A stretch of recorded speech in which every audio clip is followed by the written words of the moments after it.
নমস্কার। কথায় কথায় কথামৃত অনুষ্ঠানের 466তম পর্বে আপনাদের স্বাগত।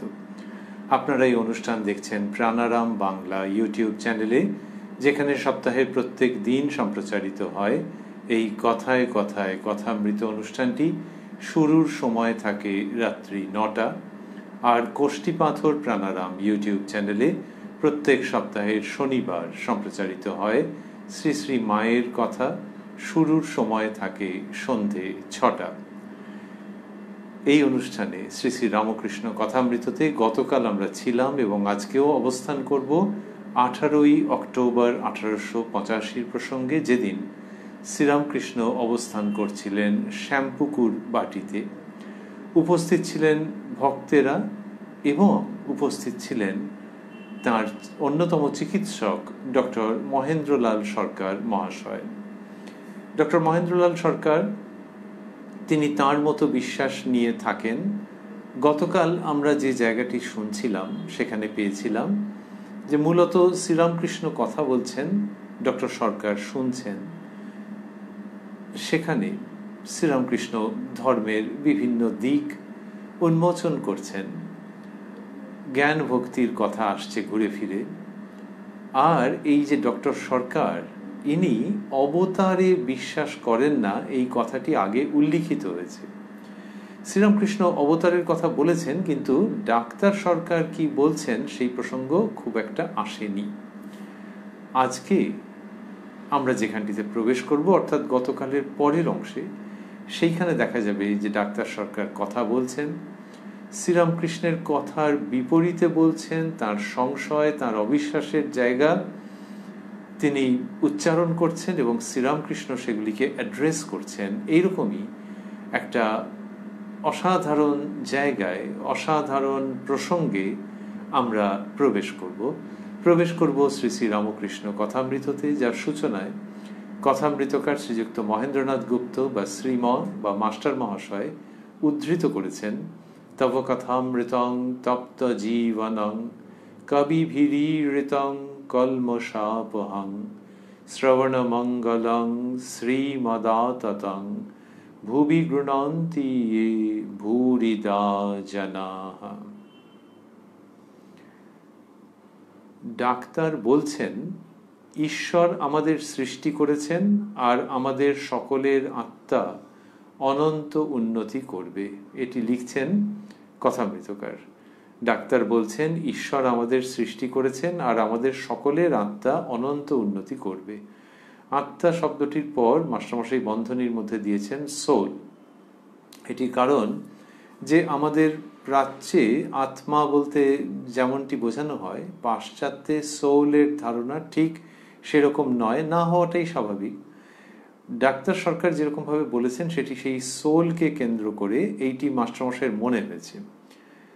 তিনি লিখে চলেছেন, একজন আর একজনের চেয়ে বড় এ কথা তিনি মানতে চাহিতেছেন না, তাই অবতার মানছেন না।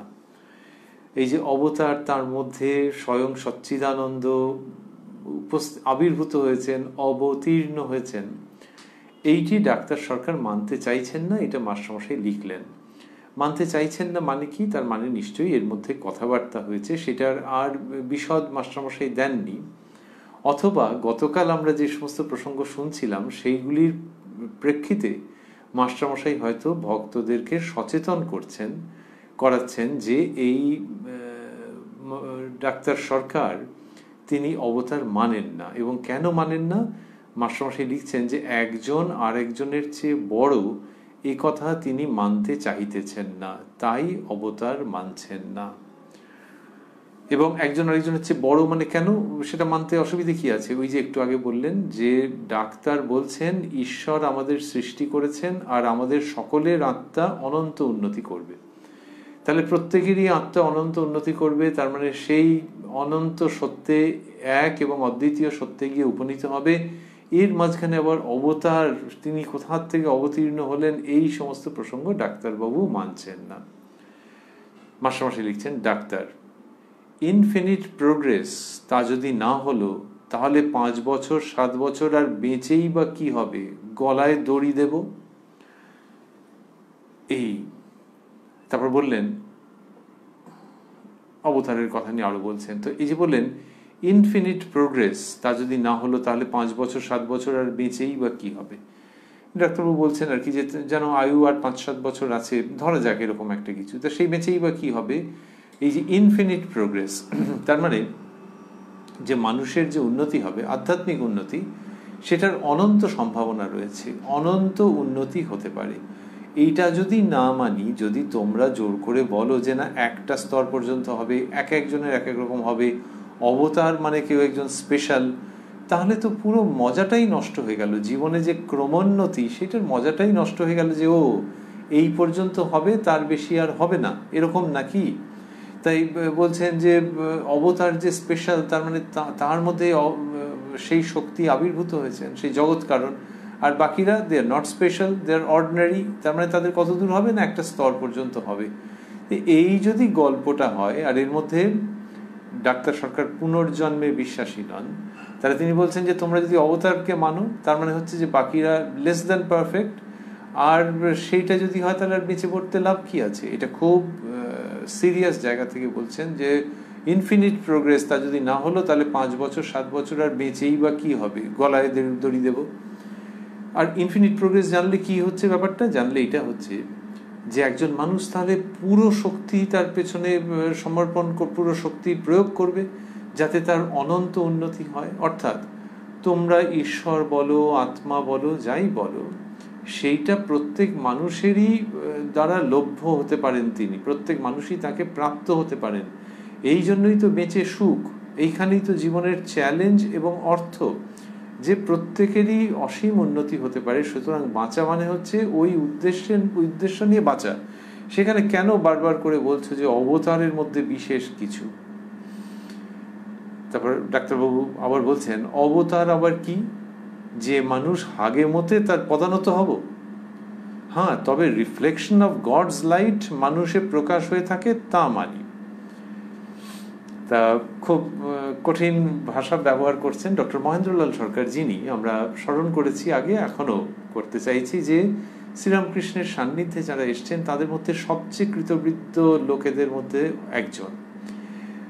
ওরকম হয়তো তুল্যমূল্য করা যায় না, কিন্তু ডক্টর মহেন্দ্রলাল সরকার, জলধি ডক্টর মহেন্দ্রলাল সরকার, অধরলাল সেন, তারপরে মাস্টারমশাই অর্থাৎ মহেন্দ্রনাথ গুপ্ত মহাশয়, এইরকম যারা সব রয়েছেন, এরা সব খুব স্কলার মানুষ, লেখাপড়ার দিক থেকে, মার্কশিটের দিক থেকে দিকপাল এক একজন।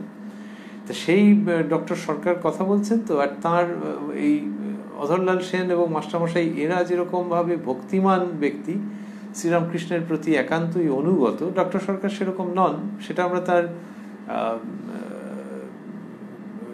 খারাপ দিক হিসেবে বলছি না, কিন্তু শ্রীরামকৃষ্ণের প্রতি সেই অনুরাগ, সেই রকম সমর্পণের ভাব আসেনি।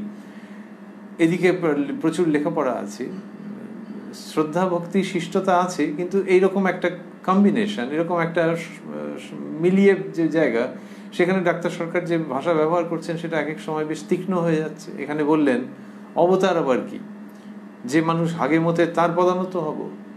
তা তার মানে এই তো অর্ডিনারি চোখের সামনে দেখতে পাচ্ছি, এমনি মানুষের যেমন যেমন ঘটে থাকে এরও তো তেমন তেমন ঘটে থাকে, তো তার আবার পদানত হব, তো সেটা বোঝানোর জন্য এরকম ভাষা বললেন। কিন্তু শ্রীরামকৃষ্ণের সামনে বলছেন তো, আর শ্রীরামকৃষ্ণকে কিভাবে তিনি ভালোবেসেছেন, অন্তর থেকে ভালোবেসেছেন। প্রথম দিকে ফিজ নিয়েছিলেন, তারপরে আর ফিজ নিতেন না, শ্রীরামকৃষ্ণের কাছে বসে থাকতেন। অন্যরা তাগাদা দিয়েছেন, শ্রীরামকৃষ্ণ বলেছেন যে আরো তো তোমার কল টল আছে, বলে আর আমার ডাক্তারি, এইরকম ভাবে তিনি বলেছেন। তো খুব ঠাকুর ওকে টেনেছেন। সেই আকর্ষণটা যে কি, তার স্বরূপটা ডাক্তার সরকার কিরকম কি বুঝেছেন আমরা তো জানি না, বোঝার কথাও নয়, কিন্তু এটা বুঝতে পারা যায় যে ওর প্রতি, ঠাকুরের প্রতি তার বিপুল শ্রদ্ধা না প্রণাম না শরণাগতি, অতটা আমরা যাচ্ছি না। ডাক্তারবাবুর কথাতেই আছে যে শ্রদ্ধা প্রচুর আছে। তাই এখানে ওরকম একটা তীক্ষ্ণ ভাষা, একটু অশিষ্ট ভাষা ব্যবহার করে ফেললেন তো, যে মানুষ অমুক তার আবার পদানত হব। কিন্তু ঠাকুর শ্রীরামকৃষ্ণ ভালোবেসে তার কাছে মাথা নিচু করা যায় এবং করতে ইচ্ছে করে, তাহলে এটা কি তাকে অবতার বলে মানা? নাও না, ওইসব আমার উপর চাপিও না, এই হচ্ছে ডাক্তার সরকারের ভাব। কিন্তু তাকে মানি, তাকে ভালোবাসি, তার একটা কারণ আছে। ঠাকুরের নাম না করেও এখানে ওই তীক্ষ্ণ বাক্যের পরে বলছেন, হ্যাঁ তবে রিফ্লেকশন অফ গডস লাইট মানুষে প্রকাশ হয়ে থাকে, তা মানি। রিফ্লেকশন অফ গডস লাইট, সেখানে মাস্টারমশাই বন্ধনীর মধ্যে দিয়েছেন বাংলা করে ঈশ্বরের জ্যোতি। তাহলে ঈশ্বরের জ্যোতি মানুষের মধ্যে প্রকাশ হয়ে থাকে, সেটা মানি। অর্থাৎ ওই শ্রীরামকৃষ্ণের প্রসঙ্গই আসছে আর কি, যে অবতার টবতার তোমরা ওইরকম ভাবে টানাটানি করছো কেন, কিন্তু ঈশ্বরের যে জ্যোতি, সেই যে আলো, সেটার রিফ্লেকশন আছে, সেই রিফ্লেকশনটা মানুষে যে প্রকাশ হয়ে থাকে সেটাকে মানি। অর্থাৎ ওই তীব্র আলো তার রিফ্লেকশন। সূর্যের আলো যখন কোনো জায়গা থেকে প্রতিফলিত হচ্ছে, একটা দর্পণ থেকে, আয়না থেকে প্রতিফলিত হচ্ছে, তখন ঝকমক ঝকমক করছে। অন্য সময় কীরকম যেন সব নিষ্প্রভ মনে হচ্ছে, আর যখন সেইটা হচ্ছে তখন ঝকমক ঝকমক করছে। সেইখান থেকে সেই আলো যখন পাওয়া যাচ্ছে, সেই প্রতিফলিত আলোতে হয়তো নিজেকে দেখছি, সব নানান রকম হচ্ছে। তা সেই তাঁর আলো, ডাক্তার সরকার বললেন যে হ্যাঁ, তবে রিফ্লেকশন অফ গডস লাইট, ঈশ্বরের আলো তার প্রতিফলন কারো কারোর মধ্যে হচ্ছে। তাহলে আয়নার মধ্যে হয়, অন্য সব জিনিসের প্রতিফলন হয় নাকি? হয় না। তো কোনো কোনো মানুষের মধ্যে একটা প্রতিফলন হয়ে যাচ্ছে, ওইটা মানছি। তাহলে কোনটা মানছেন না? মানছেন না যে ভেতরে ভেতরে তফাৎ আছে, এবং একজনের মধ্যে, কোনো একজনের মধ্যে সেই পূর্ণ সত্তা কখনো কখনো প্রকাশিত হচ্ছেন, সেটি অবতরণ বলা হচ্ছে, সেই মানুষকে অবতার বলা হচ্ছে, আর অন্যদের ভেতরে তিনি হচ্ছেন না, এইটা মানছেন না।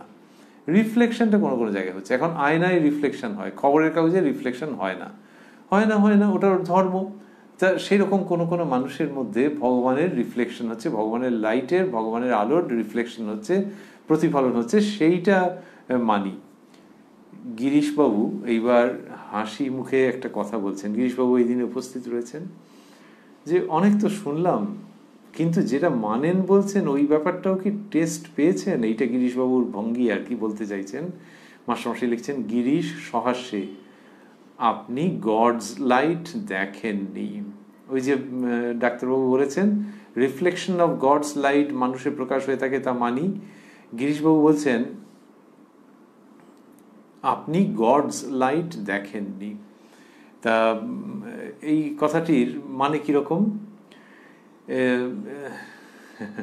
এই কথাটির দুরকম মানে হতে পারে। একটা হচ্ছে যে ওই যে গডস লাইট কি বললেন না, ওই ব্যাপারটা যদি কিছুমাত্র আপনার অভিজ্ঞতা থাকতো তাহলে এরকম বলতেন না। আরেকটা হচ্ছে যে আপনি গডস লাইট দেখেননি, তার মানে হচ্ছে যে আপনি রিফ্লেকশন দেখেছেন। আপনি উনি বললেন যে রিফ্লেকশন অফ গডস লাইট মানুষের প্রকাশ হয়ে থাকে, তা মানি। তা শ্রীরামকৃষ্ণ গিরিশবাবু বলছেন আপনি গডস লাইট দেখেননি। এটার আরেকটা জায়গা হচ্ছে যে গডস লাইট মানে হচ্ছে যে ঈশ্বরের আলো, সেই মাধুর্য আস্বাদন করলে আর এরকম এলোমেলো জিনিস বলতেন না। আরেকটি অর্থ তার কাছাকাছি আর কি, যে আপনি রিফ্লেকশনটাই দেখেছেন। তখন মাস্টারমশাই লিখছেন যে ডাক্তার উত্তর দিবার পূর্বে একটু ইতস্তত করিতেছেন। কাছে একজন বন্ধু বসিয়াছিলেন, আস্তে আস্তে কি বলিলেন, মানে ডাক্তারবাবুকে একটা পয়েন্ট সাপ্লাই দিলেন, এরকমই মনে হয়। ডাক্তার, আপনিও তো প্রতিবিম্ব বই কিছু দেখেন নাই।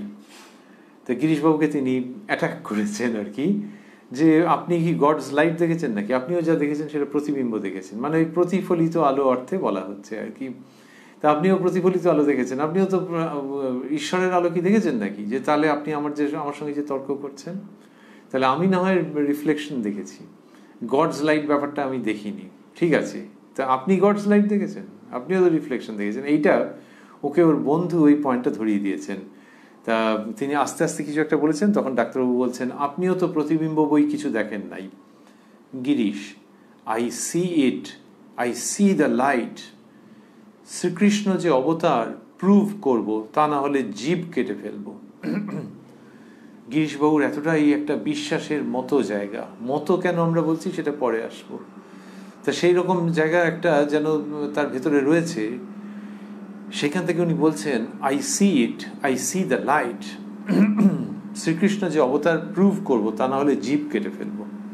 এই যে উনি বললেন আই সি দ্য লাইট, এটার অন্যতম, এই বক্তব্যের অন্যতম কারণ শ্রীরামকৃষ্ণকে যেভাবে তিনি দর্শন করেছেন। এখানে শ্রীরামকৃষ্ণের কথা বললেন না, কিন্তু বলছেন যে আরে আমি ওর রিফ্লেক্টেড লাইট দেখিনি, আমি সত্যিকারের লাইট দেখেছি বলে শ্রীকৃষ্ণের কথা বললেন, যে তিনি শ্রীকৃষ্ণ যে অবতার প্রুভ করব, তা না হলে জীব কেটে ফেলবো।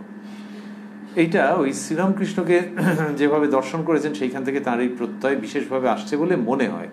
গিরিশবাবুর অন্তর্জীবনের পুরো সংবাদ আমরা কি করে জানবো, কিন্তু মনে হয় ঠাকুর শ্রীরামকৃষ্ণ, কারণ শ্রীকৃষ্ণের আলো যদি দেখে থাকতেন তাহলে শ্রীরামকৃষ্ণের অ্যাপ্রিসিয়েশন করতে ওর অতটা দেরি হওয়ার কথা নয়। শ্রীরামকৃষ্ণ কি প্রথম শ্রীরামকৃষ্ণকে তিনি গ্রহণ করেছেন, তো পরে গ্রহণ করছেন। তা সেই জন্যে তিনি যে বলছেন যে শ্রীকৃষ্ণ যে অবতার প্রুভ করব, এইটা শ্রীরামকৃষ্ণের সান্নিধ্যে আসার পর তার এরকম একটা অবস্থা হয়েছে বলেই মনে হয়। যদিও শ্রীরামকৃষ্ণ এখানটাতে যেন একটু টেনে ধরবেন, যে হাত টেনে ধরার মতো একটা উক্তি তিনি করবেন। মাস্টারমশাই লিখছেন, শ্রীরামকৃষ্ণ এসব যা কথা হচ্ছে এ কিছুই নয়, মানে ওনার ভালো লাগছে না যে ওপক্ষ এপক্ষ যা বলছে অগভীর কথা বলছে, এগুলি অসম্পূর্ণ কথা, এগুলো ঠিক ঠিক হচ্ছে না, এসব যা কথা হচ্ছে এ কিছুই নয় বলে মজা করে বলছেন, এসব বিকারের রোগীর খেয়াল। বিকারের রোগী বলেছিল এক জালা জল খাবো, এক জালা জল খাবো, এক হাঁড়ি ভাত খাবো। বদ্যি বললে আচ্ছা আচ্ছা খাবি, পথ্য পেয়ে যা বলবি তখন করা যাবে। তো এই বিকারের রোগী ডিলিউশন থেকে নানান রকম বলছে, এরকম সেই রকমই এইসব কথাবার্তা। তা গিরিশবাবু তো বেশ ভালো বলছিলেন। শ্রীরামকৃষ্ণের হচ্ছে যে উপলব্ধিটা হয়ে তারপর তো বলতে হবে। ওই যে বলেছেন I see the light, I see the light, Sriramakrishna বলছেন মানে এটা টু মাচ হয়ে যাচ্ছে। গিরিশবাবুর ভক্তির কথা শ্রীরামকৃষ্ণ বলেন, ভক্তির প্রশংসা করেন, কিন্তু এখানে যেভাবে গিরিশবাবু বলেছেন শ্রীরামকৃষ্ণ ওখানে পুল আপ করছেন। এসব বিকারের রোগীর খেয়াল। তা বিকারের রোগী ওইসব বলেছিল, তখন বদ্যি বললেন যে আচ্ছা আচ্ছা খাবি, পথ্য পেয়ে যা বলবি তখন করা যাবে। তারপর শ্রীরামকৃষ্ণ আরো বলছেন, যতক্ষণ কাঁচা ঘি ততক্ষণই কলকলানি শোনা যায়, পাকা হলে আর শব্দ থাকে না। এই তা বলছেন যে কাঁচা ঘি, এটি তার ব্যবহৃত উপমাগুলির মধ্যে একটি, একাধিকবার ব্যবহার করেছেন যে কাঁচা ঘি, তার মধ্যে কলকলানি শব্দ শোনা যাচ্ছে। পাকা ঘি হলে আর কলকলানি শব্দ থাকে না। তেমনি যে মানুষের মধ্যে এখনো সত্যের পূর্ণ প্রতিষ্ঠা হয়নি, সে নানান রকম বলে, নয়েজ উৎপাদন করে। আর শ্রীরামকৃষ্ণ বলেছিলেন যে পাকা ঘিতে আবার কাঁচা লুচি পড়লে তখন কলকল ছ্যাঁক কলকল করে। তার মানে অজ্ঞান ব্যক্তিকে যখন তিনি উপদেশ প্রদান করেন তখন কথা বলেন, কিন্তু তা না হলে অনাবশ্যক বাক্য তিনি ব্যয় করেন না, যেটা বস্তু লাভের আগে তার স্বভাবের মধ্যে ছিল। তারপর বলছেন শ্রীরামকৃষ্ণ, এগুলো ওই সব যে এত কথা বলছো তো, কিন্তু এটা কাঁচা ঘি বলেই এরকম, দুজনকেই বলছেন। তারপর শ্রীরামকৃষ্ণ বলছেন, যার যেমন মন ঈশ্বরকে সেই রূপ দেখে। আমি দেখেছি বড় মানুষের বাড়ির ছবি, কুইনের ছবি, এই সব আছে, আর ভক্তের বাড়ি ঠাকুরদের ছবি। তা বললেন যে যার যেমন মন ঈশ্বরকে সেই রূপ দেখে, তার মানে পুরোপুরি না হলে ওই রকমই দেখে, এবং সেই জন্যই বড় মানুষের বাড়িতে কুইনের ছবি এই সমস্ত সব আছে, ভক্তের বাড়িতে ঠাকুরদের ছবি, আবার ভক্তের বাড়ি ঠাকুরদের ছবি। লক্ষণ বলেছিলেন রাম, যিনি স্বয়ং বশিষ্ঠ দেব, তাঁর আবার পুত্র শোক। রাম বললেন, ভাই যার জ্ঞান আছে তার অজ্ঞানও আছে, যার আলোক বোধ আছে তার অন্ধকার বোধও আছে, তাই জ্ঞান অজ্ঞানের পার হও, ঈশ্বরকে বিশেষ রূপে জানলে সেই অবস্থা হয়, এরই নাম বিজ্ঞান। তা বলছেন যে এরকম সব হয়, যে এই জ্ঞান অজ্ঞান এরকম প্রসঙ্গ আছে, তো এক একজনের এক এক রকম অবস্থা, শ্রীরামকৃষ্ণ সেটি বলছেন। তারপরে প্রসঙ্গটার সম্পূর্ণতার জন্য তিনি বলছেন যে জ্ঞান অজ্ঞানের পার হতে হয়, জ্ঞান অজ্ঞানের পার। এবং সেখানে বললেন যে রাম যিনি স্বয়ং বশিষ্ঠ, লক্ষণ বলেছিলেন রাম যিনি স্বয়ং বশিষ্ঠ দেব, অর্থাৎ ওদের কুলাচার্য, তো সেই তাঁর পুত্র শোক হয়েছিল, সেটির কথা লক্ষণ রামচন্দ্রকে বিস্ময়ের সঙ্গে বললেন। তখন রাম বললেন, ভাই যার জ্ঞান আছে তার অজ্ঞানও আছে। কিরকম একটা উচ্চ স্তরের কথা। এই জ্ঞান মানে যে প্রায় জ্ঞান লাভ হয়েছে তখন অজ্ঞানের বোধও থাকে, আর যখন পূর্ণ জ্ঞান লাভ হচ্ছে তখনও যেন একটা হালকা সংস্কারের মতো থেকে যায়। ফিরে আসতে পারে। এইটা শ্রীরামকৃষ্ণ খুব বাস্তব জায়গায় দেখাচ্ছেন। এমনিতে জ্ঞান লাভ মানে হচ্ছে অজ্ঞানের সামূহিক বিনাশ, no question of any return whatsoever. কিন্তু যদি বাস্তব ক্ষেত্রে দেখা যায় তাহলে পূর্ণ জ্ঞান যে হচ্ছে তার আগে পর্যন্ত ওই বিপদটা থেকে যায়। তাই যেটা জানতে হবে সেটা হচ্ছে জ্ঞান, অজ্ঞান ছাড়িয়ে জ্ঞান, এবং তার পরেও আছে। তাহলে ওই ভাই যার জ্ঞান আছে তার অজ্ঞানও আছে, মানে যেন একটা অজ্ঞানের ছায়া সঙ্গে সঙ্গে যাচ্ছে এখনো। যার আলোক বোধ আছে তার অন্ধকার বোধও আছে। এগুলি শ্রীরামকৃষ্ণের প্রায় স্বকীয় উচ্চারণ, যে আলোকের বোধ থাকলে অন্ধকারের বোধও থাকে। এগুলো কিন্তু সবগুলোই হচ্ছে ঠিক জ্ঞানের আগের অবস্থা, যে তখন যে তুমি অজ্ঞানকে একেবারে প্রায় কাবু করে ফেলেছো, পর্যদস্ত করে ফেলেছো, এরকম ভাবতে যেও না।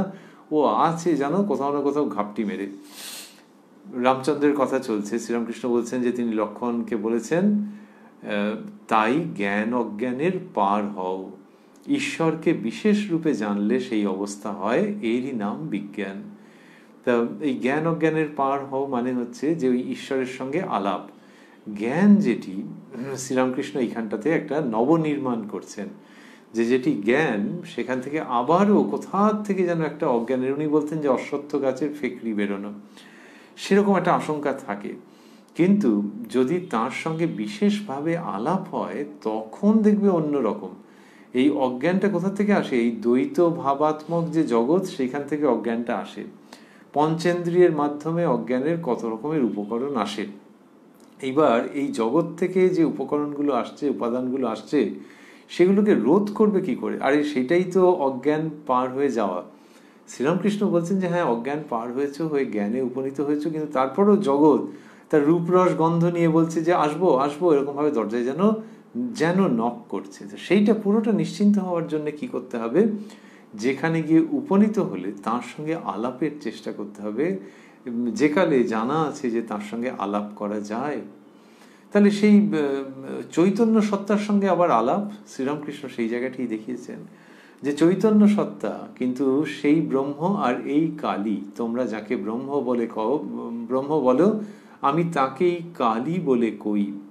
সুতরাং সেই অদ্বৈত সত্তার মধ্যেও এমন কিছু আছে যার সঙ্গে বিশেষভাবে আলাপ করা যায়, তার সঙ্গে ওয়ান টু ওয়ান কমিউনিকেশন হয়, তার সঙ্গে ইন্টিমেসি হয়।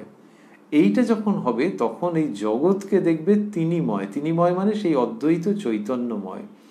তখন রূপ রস গন্ধ ইত্যাদির যে জগৎ, সেটা ওই চৈতন্যময় দেখার ফলে তোমার আর কোনো আশঙ্কা থাকে না যে এই বৈচিত্র্যপূর্ণ জগৎ তোমাকে বিক্ষিপ্ত করবে, তোমার অদ্বৈত চেতনার থেকে তোমাকে বিচ্যুত করবে, এই ভয়টা আর থাকে না। সেইখানেই বলছেন যে তাই জ্ঞান অজ্ঞানের পার হও, ঈশ্বরকে বিশেষ রূপে জানলে সেই অবস্থা হয়, এরই নাম বিজ্ঞান।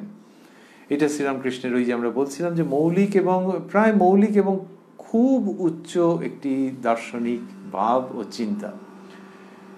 তারপর বলছেন, পায়ে কাঁটা ফুটলে আরেকটি কাঁটা জোগাড় করে আনতে হয়, এনে সেই কাঁটাটি তুলতে হয়, তোলার পর দুই কাঁটাই ফেলে দেয়। জ্ঞান কাঁটা দিয়ে অজ্ঞান কাঁটা তুলে জ্ঞান অজ্ঞান দুই কাঁটাই ফেলে দিতে হয়। তা বললেন যে ওই অজ্ঞান কাঁটা তুলবার জন্য একটা জ্ঞান কাঁটা, এখন সত্যি সত্যি একটা কিছু ফুটে গেছে, সেই ফোটাটার জন্য অনেক সময় একটা শার্প কিছু নিয়ে আসা হলো, হয়ে ওই জায়গাটাকে একটুখানি চিরে দিতেই ওই কাঁটাটাকে বের করে নেওয়া গেল। এবার শার্প কিছু ধরা যাক আরেকটা কাঁটা নিয়ে আসা হয়েছে, তাহলে সেটাকে কি এবারে গিয়ে লকারের মধ্যে আলমারির মধ্যে রেখে দেবে নাকি? দুটোকে ফেলে দেয়। শ্রীরামকৃষ্ণ বলছেন যে অজ্ঞান কাঁটা তোলবার জন্য জ্ঞান কাঁটা দরকার হয়, তারপর দুটোকেই ফেলে দিতে হয়।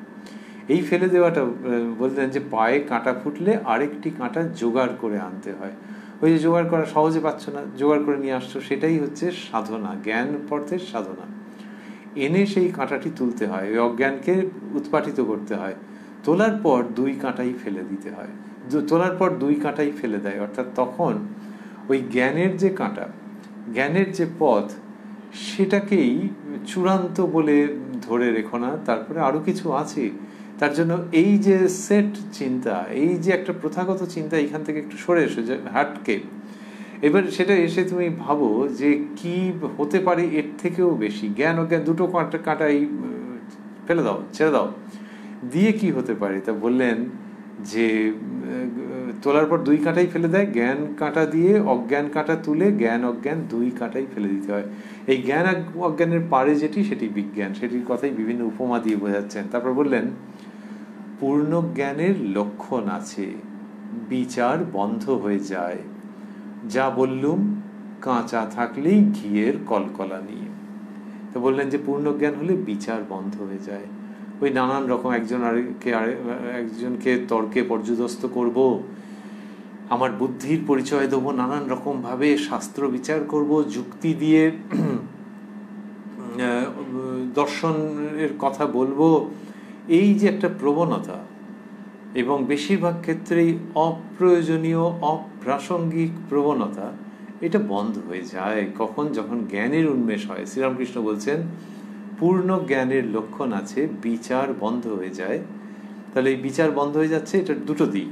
বিচার বন্ধ হয়ে যাচ্ছে মানে নিজের জীবনেও বিচার বন্ধ হয়ে যাচ্ছে।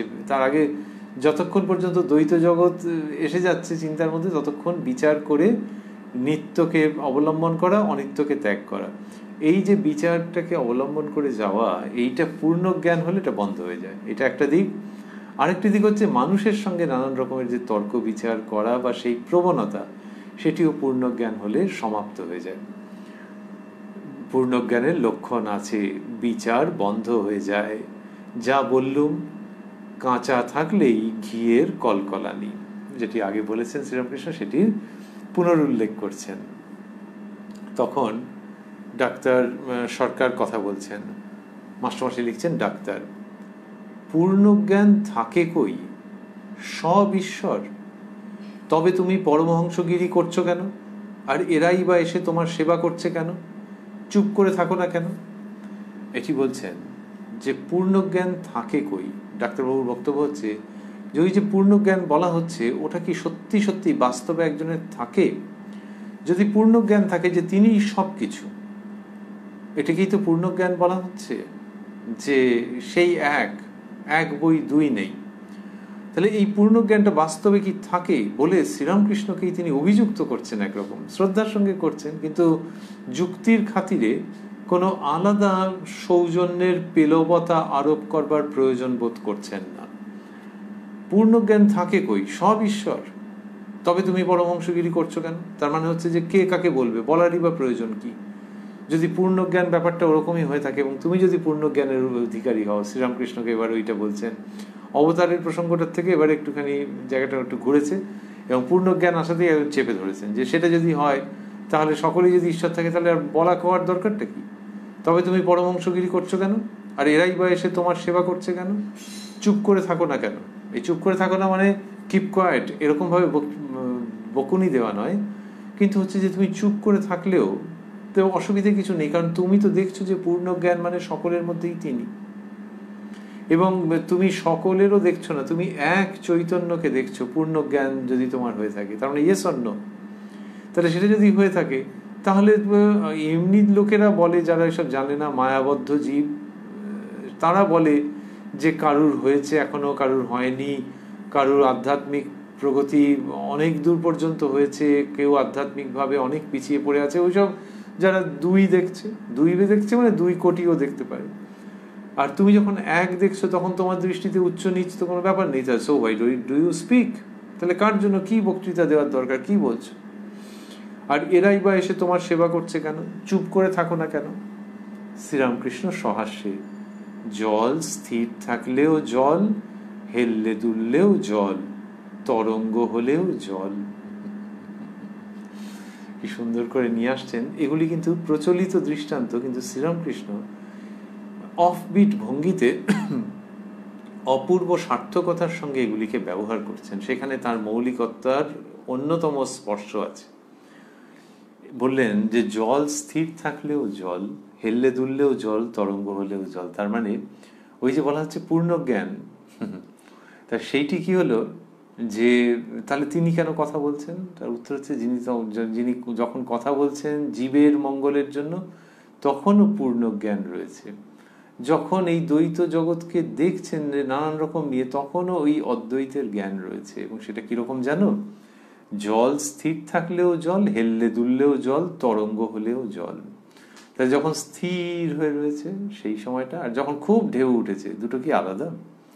তেমনি যার পূর্ণ জ্ঞান হয়েছে তিনি বুঁদ হয়ে থাকতেই পারেন, যে আমার নিজেরও আর কিছু পাওয়ার নেই, জগতের মানুষেরও কিছু পাওয়ার নেই, কারণ জগতের মানুষের মধ্যে কোনো ভিন্নতার অনুভূতি আমার হচ্ছে না, আমি দেখছি সর্বত্র একই রকম। এটি হচ্ছে স্থির জল। আর জলের মধ্যে যখন হেলছে দুলছে, তরঙ্গ উঠছে, তখনও জল। কিসের তরঙ্গ উঠছে কি জানি, কিন্তু জলের মধ্যে তো ওঠে, জলের মধ্যে তরঙ্গ ওঠে। হাওয়া যখন বয় তখন জলের মধ্যে তরঙ্গ ওঠে। তা এই যখন তরঙ্গ উঠছে তখনও জল, তেমনি যখন এই পূর্ণজ্ঞান যার হয়েছে তার ভেতরে তরঙ্গ উঠছে আর মনে হচ্ছে লোককল্যাণ করব। তো ওই যখন কিনা ওই তরঙ্গটা উঠছে, তাহলে হাওয়াটা কি, কিসের, কোন বাতাসের জন্য হলো?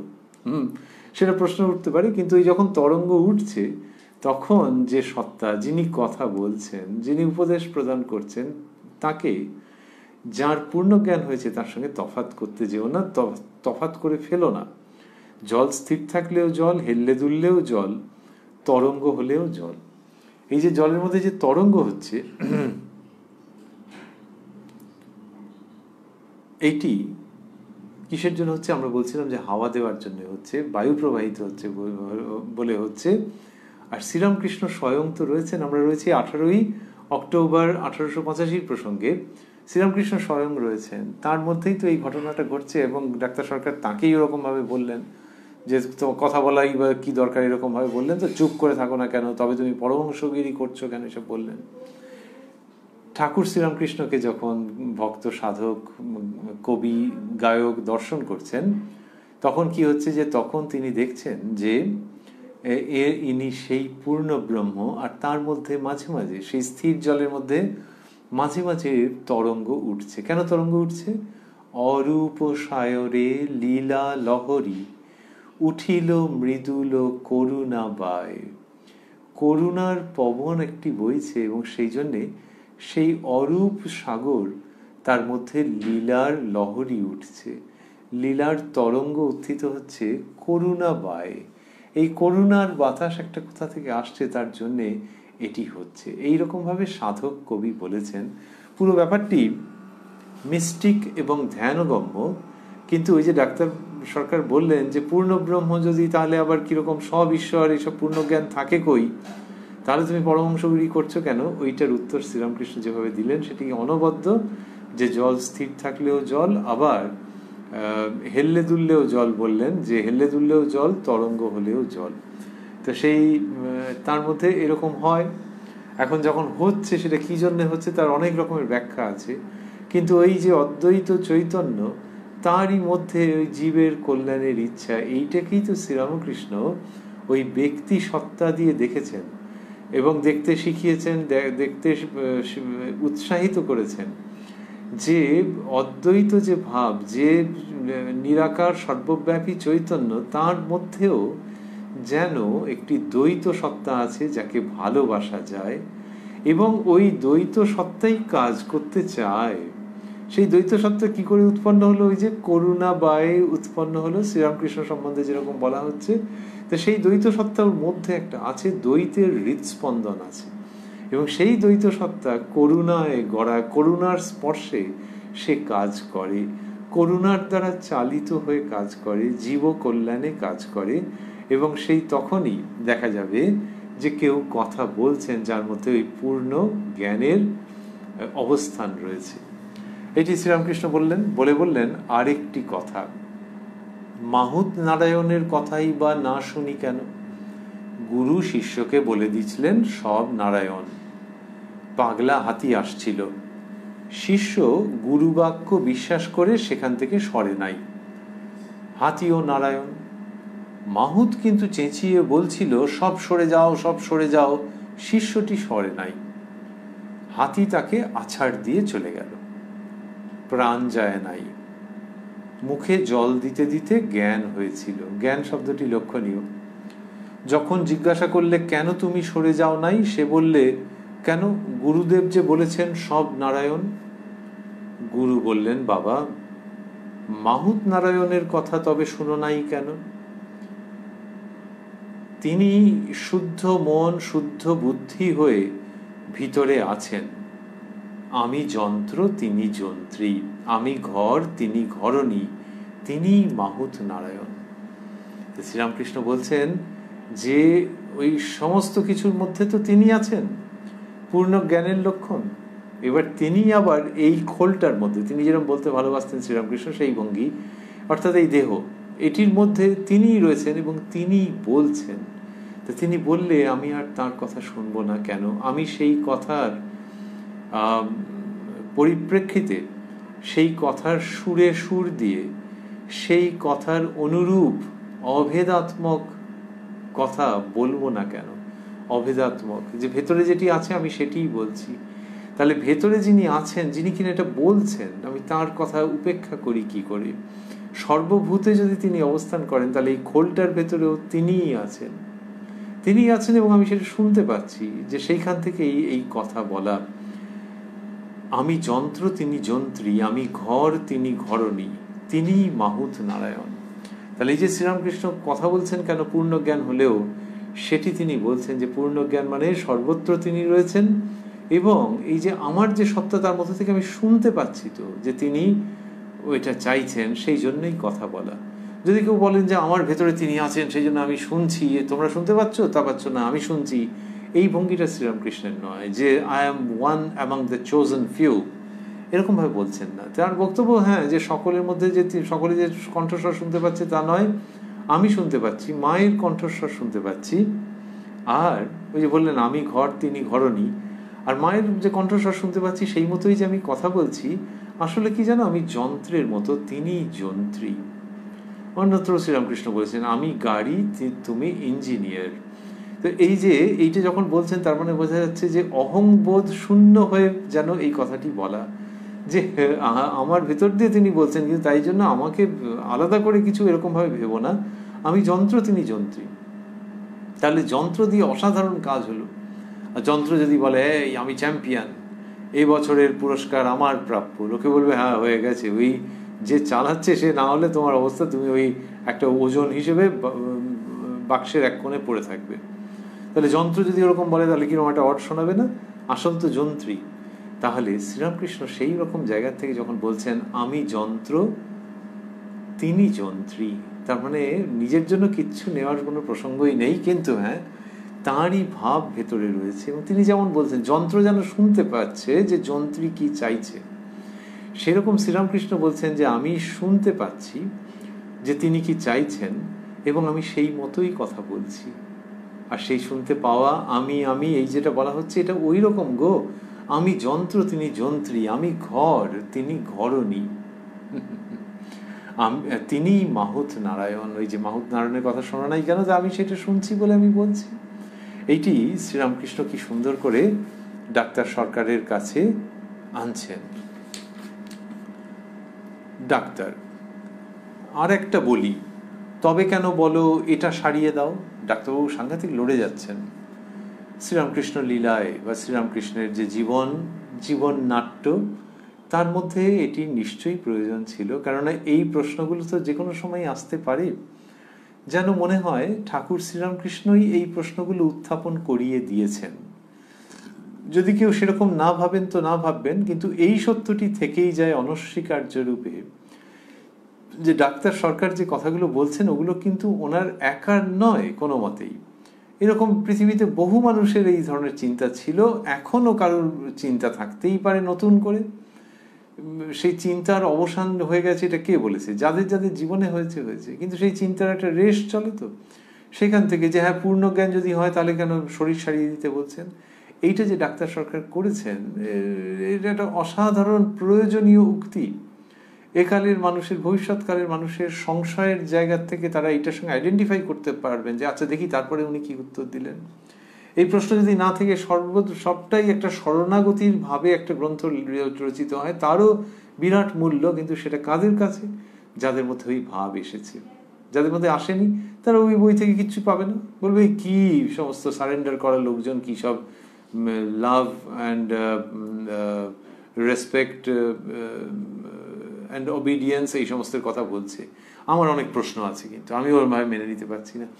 শ্রীরামকৃষ্ণ তার যে জীবন নাট্য, সেখানে দেখতে পাওয়া যায় ওই জন্যই লোকে বলে যে এটা একটা প্ল্যান্ড মনে হয়, এটা একটা চিত্রনাট্য রচিত হয়েছে মনে হয়। এটাকে লীলা বলা হচ্ছে, যে সেখানে যেমন নিঃশর্তভাবে আত্মসমর্পণের অপার আনন্দ দেখতে পাওয়া যায়, যেমন শ্রীযুক্ত লাটু ঠাকুরের পায়ে নিজেকে দিয়ে দিয়েছেন প্রশ্নাতীতভাবে, আর প্রশ্ন সেখানে নেই তার ক্ষেত্রে। এক একজনের তো এক এক রকম অবস্থা মানতে হবে। আবার ডাক্তার সরকারের কাছে অনেক রকমের প্রশ্ন। তাহলে শ্রীযুক্ত লাটুকে দেখে একজন প্রশ্নাতীত শরণাগতির কথা ভাবতেই পারেন। আর ডাক্তার সরকারের সঙ্গে একজন কলেজের ছেলে বা মেয়ে নিজেকে আইডেন্টিফাই করতেই পারেন, যে হ্যাঁ হ্যাঁ এই প্রশ্নগুলো আমারও মনের মধ্যে ছিল বটে, যাচ্ছে দেখি এটা কি হয়েছে। ডাক্তার আর একটা বলি, তবে কেন বলো এটা সারিয়ে দাও। শ্রীরামকৃষ্ণ, যতক্ষণ আমি ঘট রয়েছে ততক্ষণ এই রূপ হচ্ছে। মনে করো মহাসমুদ্র অধ ঊর্ধ্ব পরিপূর্ণ, তার ভিতর একটি ঘট রয়েছে, ঘটের অন্তরে বাহিরে জল, কিন্তু না ভাঙলে ঠিক একাকার হচ্ছে না। তিনি এই আমি ঘট রেখে দিয়েছেন। যে ওই ভেতরে যে সত্তা বাইরে যে সত্তা একই, কিন্তু কি জানো, ওই ভেতরের সত্তা কি বাইরের সত্তার সঙ্গে পুরোপুরি যে এক বোধ সেখানে উপনীত হতে পারছে না। হতে কি পারছে না, কারণ মাঝখানে ঘটটা রয়েছে। ঘট মানে দেহ। তাহলে দেহের ভিতরে যিনি, বাইরে যিনি, আত্মা যিনি, ব্রহ্ম যিনি, অভেদ অভিন্ন এরা। কিন্তু সেই বোধটা যতক্ষণ দেহবোধটা রয়েছে, দেহটা যতক্ষণ রয়েছে ততক্ষণ ওইটা ঠিক বোধ হতে চায় না। তো এই দেহটা অন্যভাবে দেখতে গেলে, যে সচ্চিদানন্দ যখন দেহ পরিগ্রহ করছেন, এই দেহের মধ্যে আবির্ভূত হচ্ছেন বা দেহ পরিগ্রহ করছেন বলেই সঙ্গত, সেখানে নিয়ম আছে কতগুলো। ওই ঘটের যেমন নিয়ম আছে, তেমনি দেহ ঘটেরও নিয়ম আছে, যে ভেতরের সঙ্গে বাইরের পূর্ণ একত্বানুভূতি হবে না যতক্ষণ না ঘট ভেঙে আবার ভেতরের জল বাইরের জল এক হয়ে যাচ্ছে। সেই পূর্ণ একত্বের অনুভূতি হচ্ছে না বলেই যে আচ্ছা কি অসুখ হলো, কোন ডাক্তারকে ডাকা হলো, আচ্ছা সেই ওষুধটা খেতে হবে, এরকম মনে হচ্ছে। কিন্তু এখানে বিশেষত্ব হচ্ছে যে একটা যেন খুব হালকা একটা ব্যবধান হয়ে আছে। ওই যে বাইরে বিশাল সমুদ্র আর ঘটের ভেতরে যে জল, তাহলে ওইখানে হচ্ছে যে ঘটটা কি চিরস্থায়ী নাকি, ওই যে কোনো সময় ভেঙে যেতেই পারে। তার মানে এই দেহের যখন অবসান হচ্ছে তখনই ওইটা মিলে যাচ্ছে, সেটার খুবই সম্ভাবনা। এবং সেই সত্যের জায়গাতে এই উপমাটি মানুষকে আকৃষ্ট করছে। যতক্ষণ আমি ঘট রয়েছে ততক্ষণ এই রূপ হচ্ছে। মনে করো মহাসমুদ্র অধ ঊর্ধ্ব পরিপূর্ণ, তার ভিতর একটি ঘট রয়েছে, ঘটের অন্তরে বাহিরে জল, কিন্তু না ভাঙলে ঠিক একাকার হচ্ছে না। তিনি এই আমি ঘট রেখে দিয়েছেন। এই যে আমি ঘট, এটা তিনিই রেখে দিয়েছেন। তাহলে শ্রীরামকৃষ্ণ যে বলছেন, তার বক্তব্যটা কিরকম জায়গায় যাচ্ছে, তাহলে শেষ পর্যন্ত বক্তব্যটা যাচ্ছে যে ওই যে ভেতরে সচ্চিদানন্দ যে ভেতরে রয়েছেন, একটি দেহের মধ্যে রয়েছেন, শ্রীরামকৃষ্ণ দেহের মধ্যে সচ্চিদানন্দের পূর্ণ আবির্ভাব, এই যে অবস্থাটা, কিন্তু দেহের একটা ধর্ম আছে, সেই দেহের ধর্মটা ফলতে বাধ্য, বাস্তবে প্রকাশিত হতে বাধ্য। এবং সেই ধর্মটার জন্যই ভেতরের জল বাইরের জল এরকম মনে হচ্ছে। আর এই যেটা এটা যে রেখে দিয়েছেন, এই যে দেহটা যে রেখে দিয়েছেন, সেটা কে? ওই তিনিই রেখে দিয়েছেন যিনি ভেতরে আছেন। তা কেন এত কাণ্ড করা কেন? তার কারণ হচ্ছে জীবের শিক্ষার জন্য। এই ঘরটা প্রয়োজন জীবের শিক্ষার জন্য। শিক্ষা মানে ওরকম কানমূলে শিক্ষা নয়, কিন্তু এটা অপূর্ব লীলা যে মানুষ জানবে ওই তাঁর আবির্ভাবের সঙ্গে সঙ্গে যে ভগবানের দিকে কিভাবে এগোতে হয়, কিভাবে এই জীবনে পরম আনন্দ লাভ করতে হয়। তো সেই জন্য মানুষ রূপে তিনি অবতীর্ণ হন। কারণ মানুষ রূপে অবতীর্ণ হলে তো দেহটা দরকার। সুতরাং ভেতরে যে সচ্চিদানন্দ, তিনি ওই দেহটাকে রেখে দিয়েছেন। তা নাহলে হয় নাকি কখনো? একটা ছবি যদি আঁকা হয় তাহলে সেটা বিমূর্ত হতে পারে নাকি? একটা কিছু তো অবলম্বন লাগবে। তো সেখানে ছবি একটা আঁকা হচ্ছে। তাই এই যে একটা ড্রয়িং বোর্ডের ওপর ধরা যাক ছবি আঁকা হচ্ছে, একটা কাগজের উপর ছবি আঁকা হচ্ছে, সেই রকম এই ঘট কখনো রামরূপ, কখনো কৃষ্ণরূপ, কখনো রামকৃষ্ণ রূপ। তাহলে ওই ঘরটা থাকলে তবে ভেতরে সচ্চিদানন্দ অবস্থান করছেন, এবং সেই যে রূপ তাকেই বলা হচ্ছে অবতার। এইটি শ্রীরামকৃষ্ণ বোঝাতে চাইছেন, এবং সেখানেই বলছেন যে এটা হয়ে থাকে এবং যখন ভেঙে যায় তখন একাকার হয়ে যায়। তিনি এই আমি ঘট রেখে দিয়েছেন। খুব উচ্চ তত্ত্ব, ডাক্তারবাবুর প্রাসঙ্গিক প্রশ্ন এবং সেখানে শ্রীরামকৃষ্ণের এই উন্মোচন উপস্থাপন। ডাক্তার: তবে এই আমি যা বলছো এগুলো কি? এর তো মানে বলতে হবে। তিনি কি আমাদের সঙ্গে চালাকি খেলছেন? আবারও ভাবছি যে শ্রদ্ধাবান ব্যক্তি, কিন্তু খুব তীক্ষ্ণ ভাষায় ব্যক্ত করছেন। তবে এই আমি যা বলছো এগুলো কি? ওই যে ভেতরে যে আমিত্বের বোধ রয়েছে, তাহলে তিনি যদি ভেতরে রয়েছেন তাহলে আবার আমিত্বের বোধ কি করে আছে? এটা আমাদের বেদান্ত শাস্ত্রে নানান রকমভাবে ব্যাখ্যা করা হয়েছে। শ্রীরামকৃষ্ণ তাঁর মতো বলেছেন, আর ডাক্তার সরকার এইটার কাছাকাছি নেই, বোঝাই যাচ্ছে। তিনি কৃতবিদ্য মানুষ, স্বাভাবিক, অন্য দিকে পড়াশোনা করেছেন, হয়তো ধর্মদর্শন নিয়েও কিছু পড়েছেন, কিন্তু কতগুলো মূল জায়গায় এসে আটকে যাচ্ছেন এবং বলছেন যে তবে আমি যা বলছো এগুলো কি? এর তো মানে বলতে হবে। যে তাহলে আমিত্বটা ভেতরে যদি তিনিই রয়েছেন, তাহলে আবার আমিত্বটা এলো কোত্থেকে?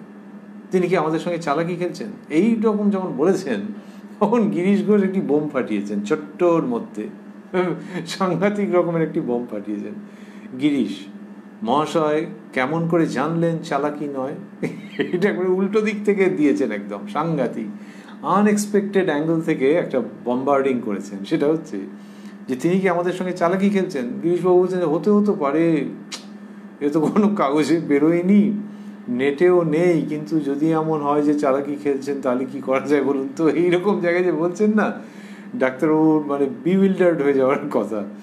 এর উত্তর আছে যে ঈশ্বর পক্ষপাত দুষ্ট নন, সেই জন্য চালাকির প্রসঙ্গ আসছে না। কিন্তু গিরিশবাবুর বলার উদ্দেশ্য হচ্ছে যে তিনি কি আমাদের সঙ্গে চালাকি খেলছেন এটা বলছেন, মানে ডাক্তারবাবুর বক্তব্য যে তিনি আমাদের সঙ্গে চালাকি খেলছেন না, তাহলে তাকে প্রতি প্রশ্ন হচ্ছে যে তিনি যে আমাদের সঙ্গে চালাকি খেলছেন না এটা আপনার ঠিক ভেতরে ভেতরে বোধ হয়েছে? মেডিকেল সায়েন্স সম্পর্কে আপনি যতটা জানেন, যতটা আপনি আত্মবিশ্বাসী, তিনি যে চালাকি খেলছেন না এটা সম্পর্কে সেরকম আত্মবিশ্বাসী তো? এই খেয়েছে, তিনি যদি চালাকি খেলেন এটাই যদি প্রমাণিত হয়ে যায় তাহলে কি হবে বলুন তো মশাই? এরকম ভাবে গিরিশবাবু এই বোমটা ফাটিয়েছেন, সেটা শ্রীরামকৃষ্ণ সঙ্গে সঙ্গে বুঝতে পেরেছেন। মাস্টারমশাই লিখছেন শ্রীরামকৃষ্ণ সহাস্যে এসে ফেলেছেন, এসে গিরিশবাবুর ওই কথার উত্তর দিলেন না। ওটা একটু দুষ্টু বুদ্ধিতে করে তো, কিন্তু ডাক্তারবাবুকে চুপ করিয়ে দেওয়ার মতো সব বুদ্ধিমান মানুষদের সভা, এবং সেখানে কি একটি অমলিন রত্নর মতো বিরাজ করছেন শ্রীরামকৃষ্ণ। মাস্টারমশাই লিখছেন শ্রীরামকৃষ্ণ সহাস্যে, এই আমি তিনিই রেখে দিয়েছেন, তাঁর খেলা, তাঁর লীলা। এক রাজার 4 বেটা, রাজার ছেলে, কিন্তু খেলা করছে, কেউ মন্ত্রী, কেউ কোটাল হয়েছে, এই সব। রাজার বেটা হয়ে কোটাল কোটাল খেলছে। বলছেন যে তিনি রেখে দিয়েছেন সেই সচ্চিদানন্দ, তিনি সেই ব্রহ্ম আর এই শক্তি, এদের মধ্যে তফাৎ নেই। ব্রহ্ম আর শক্তি অভেদ, শ্রীরামকৃষ্ণ বলছেন। একটিকে নিলে অন্যটির কথা ভাবতেই হয়। যেমন সাপ আর তার তির্যক গতি, যেমন দুধ আর দুধের ধবলত্ব। তো সেই জন্যে যে ব্রহ্ম যদি ভাবলে যে তিনি এই দেহের মধ্যে আবির্ভূত হয়েছেন, এবং শক্তির কথাও ভাবো, শক্তি তিনি ব্রহ্মের সঙ্গে অবিচ্ছেদ্য, সেই তিনি কি করেছেন, একটা আমি বোধ রেখে দিয়েছেন। সেই আমিটাই তোমাকে বলে যে রোগ ভালো করে দিতে। ডাক্তারবাবুর ছিল প্রশ্ন যে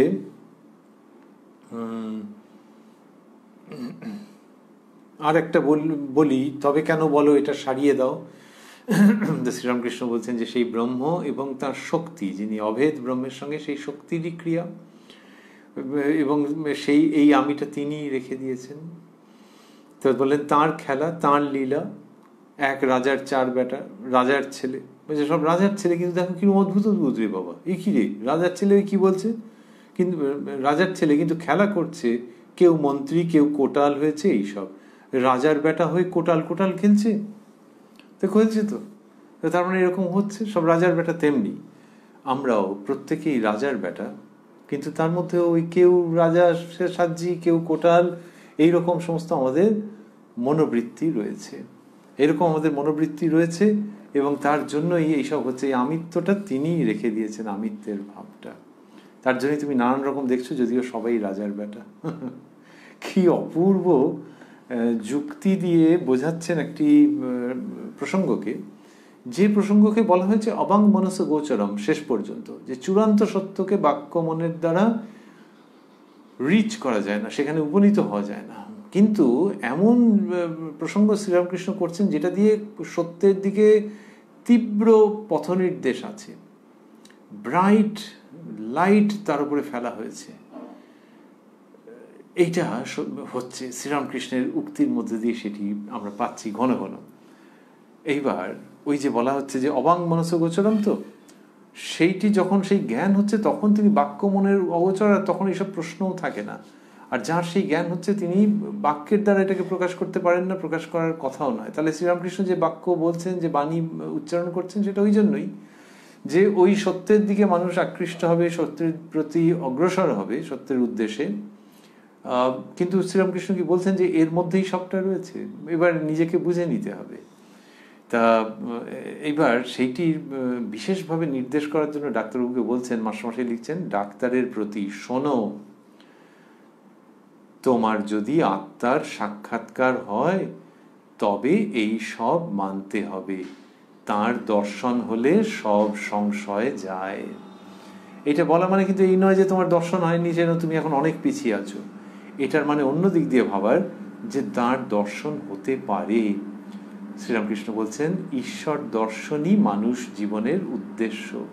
তাহলে তার দর্শন হতে পারে। ঈশ্বর না আত্মা নাকি? ওই যে ব্রহ্ম আর শক্তিকে অভেদ বলছেন। তাহলে যেভাবেই হোক জীবনের পরম তত্ত্বকে জানতে পারা, দর্শন করতে পারা। তা এবং সেখানে শ্রীরামকৃষ্ণ ঈশ্বরের কথাই বলেছেন। তা শোনো, তোমার যদি আত্মার সাক্ষাৎকার হয় তবে এইসব মানতে হবে, তবে এইসব মানতে হবে। মানে তখন তুমি দেখবে যে এটা থেকে কোনো এসকেপ নেই, কোনো পালিয়ে যাওয়া নেই, আর পালাতে ইচ্ছেও করছে না। তার দর্শন হলে সব সংশয় যায়। এর দ্বারা শ্রীরামকৃষ্ণ প্রসঙ্গটাকে চাপা দিচ্ছেন না, এর দ্বারা বলছেন না যে তোমার দর্শন হয়নি বলেই তুমি নানান রকমের প্রশ্ন করছো এবং কিছু এলোমেলো হয়ে যাচ্ছে। এর দ্বারা আবারও আমরা স্মরণ করছি, তিনি ওই দিকে আকর্ষণ করছেন যে তার দর্শন হয় এবং জানবে, হলে সব সংশয় মিলবে। তার মানে হচ্ছে যে তার আগে পর্যন্ত কিছু না কিছু কাঁটা থাকবেই। ওইরকম একটা কাঁটা ডাক্তারবাবু উত্থাপন করছেন। মাস্টারমশাই লিখছেন, ডাক্তার সব সন্দেহ যায় কই। এই যে কাঁটাটা তিনি উত্থাপন করেছেন, এখানে শ্রীরামকৃষ্ণ কিছু বলবেন এবং বলে প্রসঙ্গটাকে কি সুন্দরভাবে নিয়ে যাবেন, যেটা ঠাকুর শ্রীরামকৃষ্ণের কৃপা সাপেক্ষে আমরা শুনব আগামীকাল এই কথায় কথায় কথামৃত অনুষ্ঠানে, প্রাণারাম বাংলা ইউটিউব চ্যানেলে, যেখানে সপ্তাহের প্রত্যেক দিন সম্প্রচারিত হয়। এই অনুষ্ঠানটি শুরুর সময় থাকে রাত্রি 9টা, আর কোষ্ঠীপাথর প্রাণারাম ইউটিউব চ্যানেলে প্রত্যেক সপ্তাহের শনিবার সম্প্রচারিত হয়। শ্রী শ্রী মায়ের কথা শুরুর সময় থাকে সন্ধে 6টা। আমরা রয়েছি উদ্বোধন কার্যালয়ে প্রকাশিত শ্রী শ্রী রামকৃষ্ণ কথামৃতের 922 পৃষ্ঠায়, রয়েছি 18ই অক্টোবর 1885-তে শ্যামপুকুর বাটিতে শ্রীরামকৃষ্ণের আনন্দ ঘন পূত সান্নিধ্যে। আর শেষ করতে করতে ভাবছি যে ঠাকুর শ্রীরামকৃষ্ণ আজকে যা বললেন, ডাক্তারবাবুর সঙ্গে কথা হচ্ছিল, সেখানে গিরিশবাবু মাঝে মাঝে হাস্যোদ্দীপ্ত কিছু উক্তি করছিলেন, খুব বুদ্ধিমত্তা প্রসূত। আর শ্রীরামকৃষ্ণ মাঝখান থেকে পিক আপ করেছেন প্রসঙ্গটিকে, করে বলছেন যে এটা কাঁচা কথা হচ্ছে, যে ডাক্তারবাবু একটা বলছেন, গিরিশবাবু আবার তার বিপরীতে একটা যেন খুব প্রত্যয়ের উক্তি করছেন, কিন্তু শ্রীরামকৃষ্ণ বলছেন হচ্ছে না, কাঁচা কথা হচ্ছে। এবং সেটির কথা হতে হতে তিনি বললেন যে যার জ্ঞান আছে তার অজ্ঞানও আছে। ওটা যেন কিছুটা গিরিশবাবুকেই মিন করে বলা, যে তুমি ভাবছো যে সব জেনে গেছো কিন্তু অজ্ঞানও আছে। কিন্তু শ্রীরামকৃষ্ণ প্রসঙ্গটিকে রেখেছেন যে ওই যতক্ষণ না পূর্ণ জ্ঞানে কেউ প্রতিষ্ঠিত হচ্ছে ততক্ষণ অজ্ঞান রয়েছে। সুতরাং যেটা লক্ষ্য হতে হবে সেটা হচ্ছে যে অজ্ঞান এবং জ্ঞান দুটিরই পারে যেতে হবে এবং বিজ্ঞানের অধিকারী হতে হবে তার সঙ্গে আলাপের পর। ডাক্তারবাবু জিজ্ঞাসা করেছেন যে পূর্ণ জ্ঞান ব্যাপারটা কোথার থেকে, পূর্ণ জ্ঞান কি থাকে? পূর্ণ জ্ঞান থাকে কই? সব ঈশ্বর। তবে তুমি পরমহংসগিরি করছো কেন, আর এরাই বা এসে তোমার সেবা করছে কেন, এইসব বলেছেন। শ্রীরামকৃষ্ণ তার উত্তরে বলেছেন যে জল স্থির থাকলেও জল, হেললে দুললেও জল, তরঙ্গ হলেও জল। সুতরাং যখন লোককল্যাণে কিছু কথা বলছেন তখনও সেই সচ্চিদানন্দই এটি তিনি বললেন, এবং বললেন যে তিনি তো ভেতরে কথা বলছেন। তিনি ভেতরে কথা বলছেন, তাহলে এই মাহুত নারায়ণ, গুরুদেব বলেছিলেন সকলেই নারায়ণ, তো শিষ্য পাগলা হাতি দেখে সরে যায়নি এবং ভীষণভাবে আহত হয়ে গেছে। তখন গুরুদেব বললেন যে হ্যাঁ সবই নারায়ণ, কিন্তু মাহুত নারায়ণও তো, সেও তো নারায়ণ, মাহুতও তো নারায়ণ, সে তো বলছিল সরে যেতে, তো তুমি সরে যাওনি কেন? এই শিষ্যের কল্যাণের জন্য বলছেন। তো তেমনি শ্রীরামকৃষ্ণ বলছেন যে ভেতরে থেকে তিনি যখন বলছেন তখন সেই কথাটা আমি শুনবো না কেন? আমি যন্ত্র, তিনি যন্ত্রী, আমি ঘর, তিনি ঘরণী, তিনি মাহুত নারায়ণ। তখন ডাক্তারবাবু বলছেন আচ্ছা আরেকটা কথা বলছি, যে এটা সারিয়ে দাও, এটা এই যে তবে কেন বলো এটা সারিয়ে দাও, মানে রোগ ভালো করে দেওয়ার কথা কেন বলো? ভেতরে তো তিনিই রয়েছেন, তাহলে আবার রোগ ভালো করে দেওয়া? শ্রীরামকৃষ্ণ বলছেন যে ওই আমি ঘট একটা রয়েছে, আমি ঘট, বাইরেও জল ভেতরেও জল, কিন্তু আমি ঘট যতক্ষণ রয়েছে ততক্ষণ এই আমিত্ব বোধটা রয়েছে বলে এটা হচ্ছে। ডাক্তারবাবু তখন বলছেন যে তবে আমি যা বলছো এগুলো কি, এর তো মানে বলতে হবে, তিনি কি আমাদের সঙ্গে চালাকি খেলছেন? তখন শ্রীরামকৃষ্ণ বলছেন যে এই আমি তিনিই রেখে দিয়েছেন, তাঁর খেলা, তাঁর লীলা। এক রাজার চার বেটা, এই সেখানে কেউ মন্ত্রী হচ্ছে, কেউ কোটাল হচ্ছে, তো রাজার বেটা হয়ে কোটাল কোটাল খেলছে, তো এই লীলা। তা তিনি যখন আমিত্বটা রেখে দিয়েছেন তখন ওই শরীরের প্রতি একটু চিন্তা থাকছে, ওটা ওই রকমই একটা চিন্তা, কিন্তু পুরোটাই লীলার মধ্যে। তা সেটা ব্রহ্ম এবং শক্তি, এটি শ্রীরামকৃষ্ণ বোঝাচ্ছেন যে শক্তির ক্রিয়ায় এরকম হচ্ছে, যদিও ভেতরে পূর্ণ সচ্চিদানন্দই অবস্থান করছেন। এই যে কথাগুলি হচ্ছে আমরা পুনরায় স্মরণ করছি 18ই অক্টোবর 1885-তে কলকাতায় শ্যামপুকুর বাটিতে। আমরা ভাবছি যে শ্রীরামকৃষ্ণের গলার অসুখের সূত্রপাত হয়েছে এই 1885-র শুরুর দিকে, আর এই অক্টোবর মাসে কত শরীর খারাপ হয়েছে, তো দক্ষিণেশ্বর থেকে সুচিকিৎসার জন্য, বায়ু পরিবর্তনের জন্য চলে আসা হয়েছে শ্যামপুকুর বাটিতে। তো এই যে শরীর খারাপ এতটা, তার মধ্যে শ্রীরামকৃষ্ণ কি অপূর্বভাবে কথা বলছেন, এবং ডাক্তার সরকারের মতো একজন মহান মেধাবী মানুষের তীক্ষ্ণ উক্তি, যেগুলি কিনা আলাদাভাবে কোনো সৌজন্যের, কোনো প্রথাগত শিষ্টাচারের পরোয়া করতে চায় না, সেইগুলোর কিরকম অদ্ভুত উত্তর দিচ্ছেন এই শ্রীরামকৃষ্ণ, যিনি টোলের পড়া সম্পূর্ণ করতে চাননি, করেননি, চলে এসছেন সেখান থেকে। কিন্তু এখানে যা বলছেন তাতে দেখা যাচ্ছে যে কি অপূর্ব বুদ্ধির দীপ্তি স্ফুরিত হচ্ছে। এবার বুদ্ধির দীপ্তি স্ফুরিত হলে অনেক সময় হয় কি, যে তার একটা ঝলকানি থাকে এবং চোখ ধাঁধিয়ে যেতে পারে। এখানে সেটা হচ্ছে না। কেন হচ্ছে না? তার কারণ এর মধ্যে প্রেমের স্ফুরণ আছে। তাহলে বুদ্ধির দীপ্তি আর তার সঙ্গে সঙ্গে প্রেমের স্ফুরণ, এই মিলে শ্রীরামকৃষ্ণ। তার কথার মধ্যে অসামান্য যুক্তি, আবার অসামান্য ভালোবাসা। যখন কেউ যুক্তি দিয়ে বলেন তখন আরেকজন মানুষের মনে হতে পারে যে আমাকে পরাস্ত করে দিল, আচ্ছা আমি একবার দেখে নেবো। এটা শ্রীরামকৃষ্ণের সঙ্গে এটা হয় না, কারণ তার ভালোবাসা রয়েছে।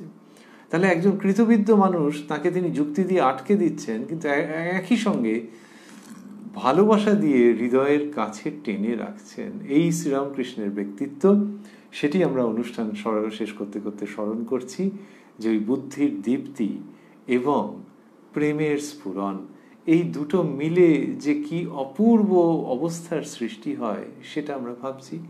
সৃষ্টি হয়, তার কাছাকাছি শব্দ সৃজন হয়। তো এই যে অবতার নিজেকে সৃজন করেন, শ্রীমদ্ ভগবদ গীতায় বলা হচ্ছে তদাত্মানম সৃজাম্যহম। এই সৃজনের কি অপূর্ব নিদর্শন, যে নাহলে একটা যে গ্রাম বাংলার টোলের পড়া যিনি করলেন না, কিছুই প্রায় করলেন না, সেই তিনি ডক্টর মহেন্দ্রলাল সরকার। এ তো বিশাল লোক, তো Indian association for the cultivation of সায়েন্সের প্রতিষ্ঠাতা। কি বিপুল পড়াশোনা তার। কলকাতার একাডেমিক মহলে একজন স্টলওয়ার্ড, তার সঙ্গে একজন লোক কথা বলবে। তা কেউ যদি বলে যে বা সাধু সন্তরা বলবেন না, সাধু সন্তরা তাদের কি মার্কশিট দিয়ে তারা চলেন নাকি মার্কশিট দিয়ে তাদের অস্তিত্ব? তার উত্তর হচ্ছে যে সাধু সন্ত এমনি কোনো মানুষ যদি সাধু প্রকৃতির, তিনি ঈশ্বরীয় কথা বলছেন আর একজন কেউ শুনছেন, সেটা হতে পারে যে তিনি ঈশ্বরীয় কথা বলবার অধিকারী। কিন্তু এখানে ডাক্তার সরকার তো সাংঘাতিক রকমের তীক্ষ্ণ প্রশ্ন করছেন, আবার এমন এমন শব্দ বলছেন যাতে লোকের ধৈর্যচ্যুতি হয়ে যেতে পারে, এই শব্দটা বলার ঠিক কথা নয়, কিন্তু সেই কথা বলছেন। সেইটাকে যিনি ফেস করতে পারেন সে কে?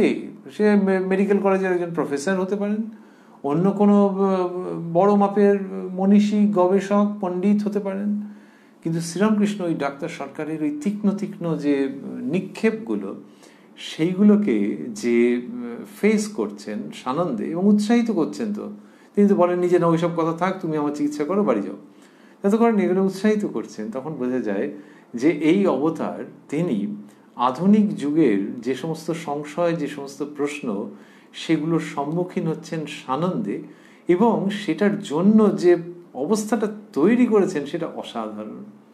তৈরি, সৃষ্টি, সৃজন, তদাত্মানম সৃজাম্যহম। সেই যে সৃজন করেছেন সেইখানেই দেখা যাচ্ছে যে টোলের পড়াশোনা করলেন না, কিন্তু এই রকম একটা স্কলার মানুষের সম্মুখীন হচ্ছেন কিসের জোরে? অন্তরের উপলব্ধির জোরে। সেই উপলব্ধি যেটিকে আমাদের শাস্ত্রে বলা হচ্ছে যে যেটি যুক্তিবুদ্ধির ঊর্ধ্বে কিন্তু যুক্তির বিরোধী নয়। যুক্তির পথ ধরে যেতে হয়, তারপর যেটা হয় সেটা যুক্তির ঊর্ধ্বে। সেই ঊর্ধ্বতম জগতের সংবাদ এর কাছে আছে, আর ইনি টোলের পড়া করেননি। এখন টোল ট্যাক্স দিচ্ছেন ডাক্তারবাবু, তো এইটা ইনি করেননি।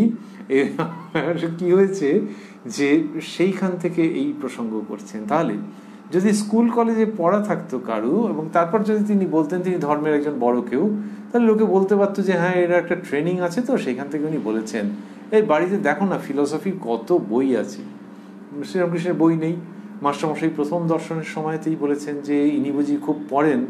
তা পরিচারিকা তিনি বলেছেন আর বাবা ওর সব মুখে, আর বাবা বইটই ওর সব মুখে। এই যে বইটই নেই, পড়েন না, অথচ মুখে, এটা হচ্ছে কি করে?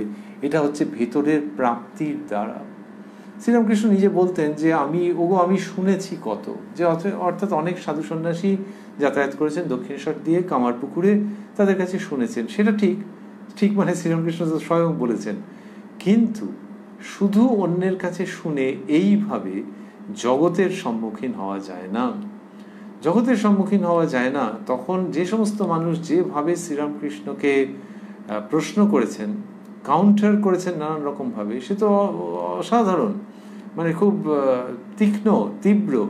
সেটাকে যখন শ্রীরামকৃষ্ণ ফেস করছেন, তখন আমাদের ভাবতে ভালো লাগছে যে ওই টোলের পড়া সম্পূর্ণ না করে যখন করছেন, তখন পরিষ্কার বোঝা যাচ্ছে যে ভেতরের শক্তি তিনি করছেন, যার কাছে তথাকথিত একাডেমিক বিদ্যা সানন্দে, শ্রদ্ধায় স্তব্ধ, অবনত হচ্ছে। তো এই যে ভেতরের শক্তি, যেটার কথা ভারতবর্ষ ঘুরে ফিরে বলেছে যে অন্তরে সেই জ্যোতি, সেই জ্যোতি দর্শন করতে হয়, সেই তাকে দর্শন করতে হয়। তাকে জানলে আর কিছু জানার থাকে না। এইটা শ্রীরামকৃষ্ণের জীবনে এই ধরনের ক্ষেত্রে মূর্ত হয়ে উঠছে। এরপরে আরও আছে, কিন্তু এই অবসরে আমরা এটিকে স্মরণ করছি। শ্রীরামকৃষ্ণ বলতেন যে সরস্বতীর একটি কিরণ শ্রীরামকৃষ্ণ বলছেন বাগবাদিনীর একটি কিরণ এলে পণ্ডিতগুলোকে কেঁচোর মতো দেখতে পাই। তো এই কেঁচোর মতো মানে তাদেরকে অবহেলা করছেন না, কিন্তু এমনিতে পণ্ডিত বললে যে ভয় হয়, একটা গ্রামের ছেলে তো, ওই যে আবারও ভাবছি আমরা যে ওই প্রথাগত লেখাপড়া কিচ্ছু করেই নি প্রায়, সে যখন একজন পণ্ডিত ঈশ্বরচন্দ্র বিদ্যাসাগরের সম্মুখীন হচ্ছে, যখন মহেন্দ্রলাল সরকারের সম্মুখীন হচ্ছে, এবং এর আগে এসেই সাষ্টাঙ্গ প্রণিপাত করেননি, তখন পণ্ডিত বলে ভয় থাকলেও থাকতে পারে। ওই যে বলছেন শ্রীরামকৃষ্ণ যে তিনি একটা আমিত্ব রেখে দেন, কিন্তু সেই পণ্ডিত বলে যদি ভয় কিছুমাত্র থেকে থাকে, সেই সমস্ত চলে যায় যখন আবার তার কাছ থেকে একটা কিরণ আসে। তাহলে এতক্ষণ কি তার থেকে বিচ্যুত হয়েছিলেন? তা নয়, কিন্তু তবু স্পেশালি যখন সেই কিরণটাকে স্মরণে আসে, সেই কিরণ যখন এসে উপস্থিত হচ্ছে ব্যক্তির মনোজগতে, তখন পণ্ডিতগুলোকে কেঁচোর মতো মনে হয়। তাহলে কেঁচোর মতো মনে হয় মানে পণ্ডিতের জন্য ভয় লাগে না যে তারা আমার বুদ্ধিকে পরাস্ত করে দেবে, তারা আমার বোধের মধ্যে অসঙ্গতি নির্দেশ করে দেবে, এসব কিচ্ছু করতে পারবে না যখন বাগবাদিনীর কিরণ আসছে। এটা শ্রীরামকৃষ্ণ বলছেন। আর তার কাছে সত্যি সত্যি বাগবাদিনীর কিরণ, মা ভবতারিণীর কিরণ এসে উপস্থিত হচ্ছে, এবং তিনি ডাক্তার সরকারের সঙ্গে কথা বলছেন। Doctor Sarkar is being silenced, is being humbled. Sri Ramakrishna বাগবাদিনী, মা ভবতারিণী এবং তার তীব্রোজ্জ্বল কিরণ, সেটি শ্রীরামকৃষ্ণের মুখ দিয়ে উচ্চারিত হচ্ছে শ্রী শ্রী রামকৃষ্ণ কথামৃত রূপে। এই উজ্জ্বল ভাস্বর প্রেমপূর্ণ দৃশ্যটি মনে মনে কল্পনা করতে করতে আজকের অনুষ্ঠানের পরিসমাপ্তি ঘটাবো আমরা। ওং নিরঞ্জনং নিত্যম অনন্ত রূপং ভক্তানুকম্পা ধৃত বিগ্রহং বৈ ঈশাবতারং পরমেশমিড্যং তং রামকৃষ্ণং শিরসা নমামঃ।